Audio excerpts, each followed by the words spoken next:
Donald and Douglas are Scottish twin engines. They're practical, peppery, and proud. They nearly always work together. One day, Donald and Douglas were chuffing through the countryside, hauling a heavy load. Down the line, Trevor the traction engine had been struggling with a big cartload of hay. Crossing the tracks, the cart's wheels had broken off. Then Trevor heard a whistle.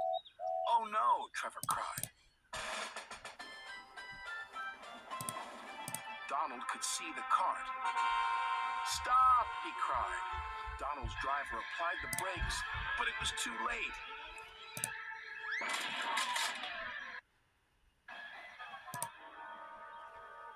Luckily, no one was hurt.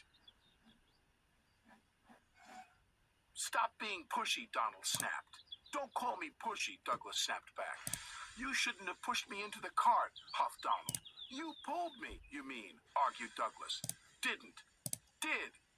Did not. Did too." Before long, the track was cleared, and Donald and Douglas were on their way.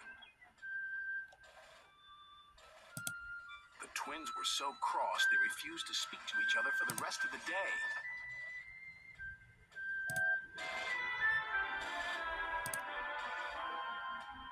The next day, Sir Topham Hatt needed an engine to help Duck at the smelter's yards. "May I go, sir?" said Donald eagerly. "I only need one engine," said Sir Topham Hatt, "not two." "I am only one engine, sir," said Donald, "and I would like to work with Duck."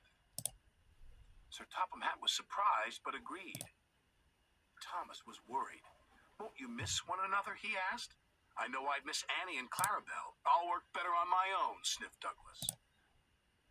"I have work to do," huffed Donald. At first, Donald enjoyed working with Duck.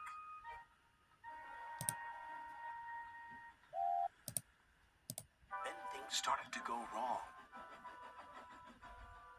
"Did you shunt those freight cars onto the other line?" Donald asked. "You said you wanted them on the other line," Duck replied. "Not that other line, the other line."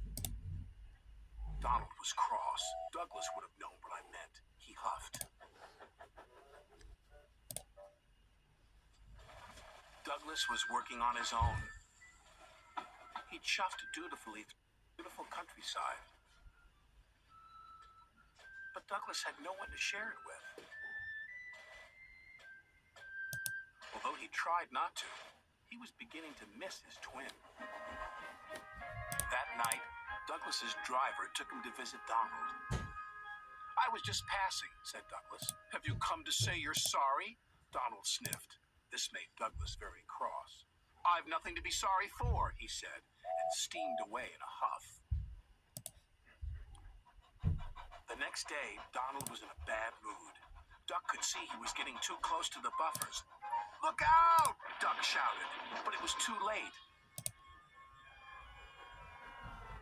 Donald's driver was very cross.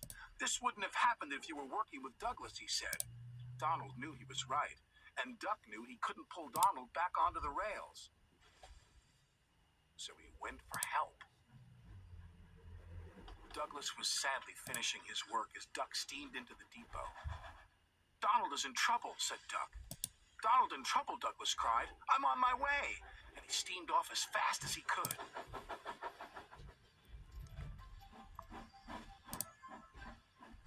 Douglas struggled and struggled. He finally pulled his twin gently back onto the tracks. He was relieved Donald wasn't hurt. "Thank you," Donald said, "and I'm sorry." "No, I'm sorry," said Douglas.